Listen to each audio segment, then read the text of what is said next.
When I started crocheting in November, I had no idea I was going to love it so much and that it was going to teach me a lot of lessons. Hi, I'm Chelsea. Welcome back to my channel. And today I want to talk about a lesson that I learned just today with crochet. So first of all, I made this dragon today in one day. It is a spring dragon. It is a pattern from Jenna.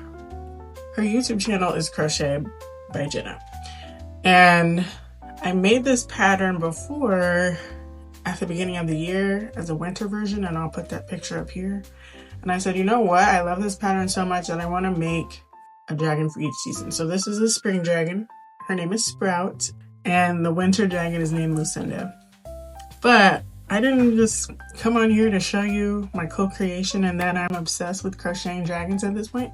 I'm here because something interesting happened. So I knew I wanted to make a spring dragon, and I had a very specific green in my head. I didn't want it to be too light and I didn't want it to be too dark. And then today I went to Michael's to get some fur yarn that I needed.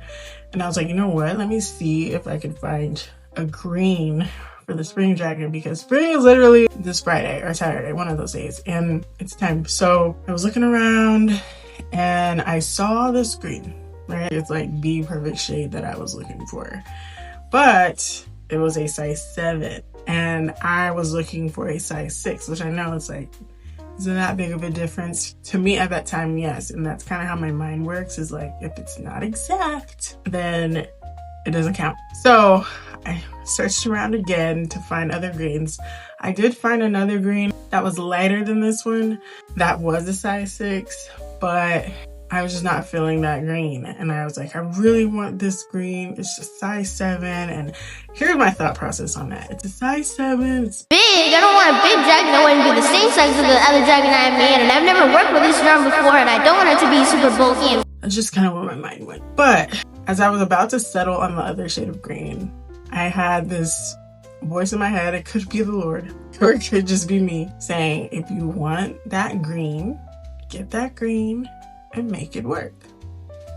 So I got the green and I made it work. So when I was looking at the pattern, it was saying, so if you're using a size 7 yarn, use an 8mm hook. And then for the smaller version, it said if you're using size 6 yarn, use a 5mm hook. So it's kind of like I was sending the winter dragon, and I was like, you know what? I have a size 7 yarn, but to kind of make it even as much as possible, I'm going to use a 6mm hook. And I thought that was going to even things out. So I start crocheting and I'm looking at it as it's coming together. And I'm like, you know what? This is exactly what I envisioned. And because of the size of the hook that I used, it turned out to be pretty much the same length as the first dragon that I made. And it just got me thinking once I was all done. Because first of all, I'm proud that I made this in one day, because when I made Lucinda, it took me like 3.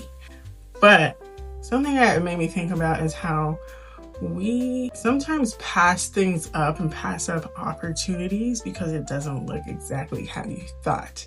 It looks close to it, but it's just like maybe 2 things wrong and we just dismiss it.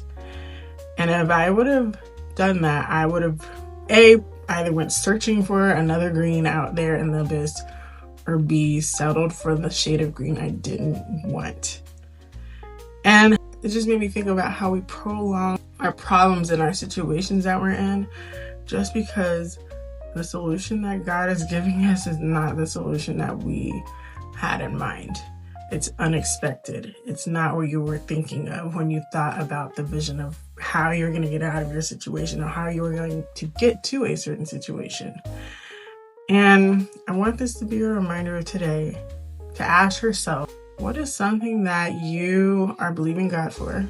And He's given you a solution. Maybe it's an unexpected person. Maybe it's an unexpected method, and you're kind of pushing it off because maybe it's too hard. Maybe it's too uncomfortable. Maybe it's too unfamiliar in my instance.